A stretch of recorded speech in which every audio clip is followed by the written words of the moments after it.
इतनी सच्चाई है। देखिए, जो आज घटनाक्रम अनफोल्ड किया वो एक्चुअली शॉकिंग है। झारखंड के इतिहास में ऐसी घटनाएं बहुत कम होती हैं जब एक पूर्व मुख्यमंत्री जो वर्तमान में कैबिनेट मंत्री है उसके ऊपर जासूसी कराई जाती है। और सेकेंड वर्ल्ड वॉर के बाद ना एक थिएटर ऑफ द एब्सर्ड की श्रृंखला चली थी। एब्सर्ड यानी कोई लॉजिक नहीं, यानी आप थिएटर में कुछ भी दिखाया जाता था बेसिर पैर का, जिसका कोई मतलब ही नहीं होता था। अभी मैं थिएटर ऑफ द एब्सर्ड सुन रहा था, यानी फंस गए स्पेशल ब्रांच के अधिकारी तो अब कुछ भी लॉजिक दे रहे। पर हम स्पेशल ब्रांच को दोष नहीं देते हैं। देखिए, इसमें ये स्पेशल ब्रांच की इतनी हैसियत नहीं है, वो ना तो एडमिनिस्ट्रेटिव रूप से ना राजनीतिक रूप से, कि वो एक पूर्व मुख्यमंत्री की जासूसी करे। ये आदेश सत्ता के शीर्ष से आया होगा। इसके लिए तो जो माननीय मुख्यमंत्री हेमंत सोरेन सीधे तौर पर जिम्मेवार हैं। साहब, आप चंपई सोरेन जी की कैसे आप शैडो करवाते हैं?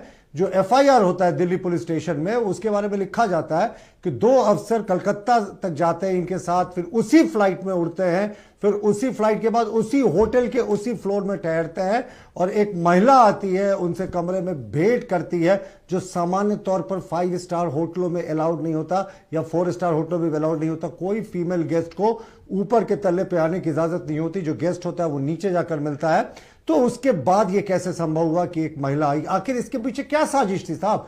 और ये जो जासूसी ये करवा रहे थे, तस्वीरें खींच रहे थे, उसके बाद ये जो दोनों अधिकारियों को हिरासत में लिया गया, उसके बाद जो इन्होंने लिख कर दिया है उसको सार्वजनिक होने दीजिए। बहुत सारे भेद खुलेंगे उसमें, लेकिन साफ तौर पर अपने पिता के उम्र के चंपई सोरेन जी की ये जासूसी करवा रहे थे। इस सरकार में जेमे में कहते हैं कि साहब यहां कुछ नहीं हो सकता। कुछ ही दिन पहले हेमलाल जी अभी लोबिन हेम्ब्रम की तुलना मंदबुद्धि से कर रहे थे।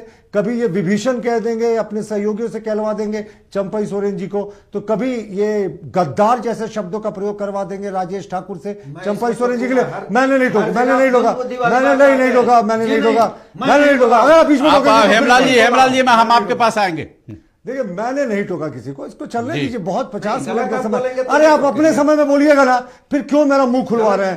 अरे गलत मत बोलिए, आप मंदबुद्धि बोले थे साहब। हेमलाल जी, मैं आपके पास लौटूंगा। देखिए, अब फिर क्या मैं बोल रहा हूँ ना, मैं अब बता रहा हूं कि जेएमएम में तो जो मां समान बड़ी भाभी होती है उसका अपमान हुआ सीता सोरेन जी का। उन्होंने निकलकर पार्टी से कहा कि मेरे पति स्वर्गीय आंदोलनकारी दुर्गा सोरेन जी की जब असामयिक मौत हो गई, उसके बाद परिवार ने मुझे बिल्कुल इग्नोर कर दिया। मैंने विषम परिस्थितियों में बेटियों की परवरिश की, और उन्होंने तो अपने पति की अस्वाभाविक मौत पर प्रश्न उठाते हुए उसकी उच्च स्तरीय जांच की मांग की थी। आज तक मुख्यमंत्री हेमंत सोरेन जी ने जांच के आदेश नहीं दिए।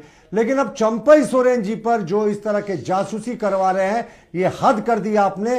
रामधारी सिंह दिनकर की वो महाकाव्य है ना, मैं बार बार उसका उदाहरण देता हूं, जब नाश मनुष्य पर छाता है पहले विवेक मर जाता है। इस सरकार का विवेक, हेमलाल जी, क्या आपत्ति थी? आपको क्या आपत्ति थी इनकी बात से?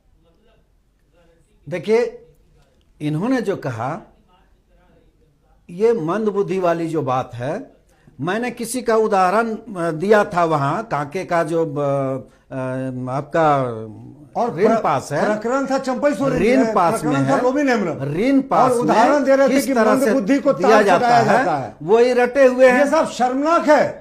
लोबिन हेम्ब्रम जी को यही ऑब्जेक्शन है। आप ये बात बंद करें, बंद करें, नहीं तो मैं खोल दूंगा आप क्या करते हैं आदिवासियों को। खोल दीजिए ना, खोल देंगे तो खोलिए ना पहले। किस तरह से आदिवासी, अरे आपने आदिवासी के हितैषी होते हैं, बड़ी और आदिवासियों को ये बहू को घर से निकलवा दिया।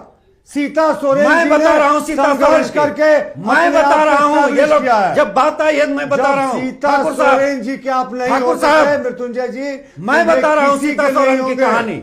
और मेरा आग्रह है, अब आगे बढ़े डिबेट में। डिबेट है, मुझे समय दें। ठीक है, मुझे समय दें। मैं आप विषय पे फोकस किया जाए। हेमलाल जी, जासूसी बड़ा आरोप है, चलिए, और सरकार को स्पष्टीकरण देना चाहिए। ठीक है हेमलाल।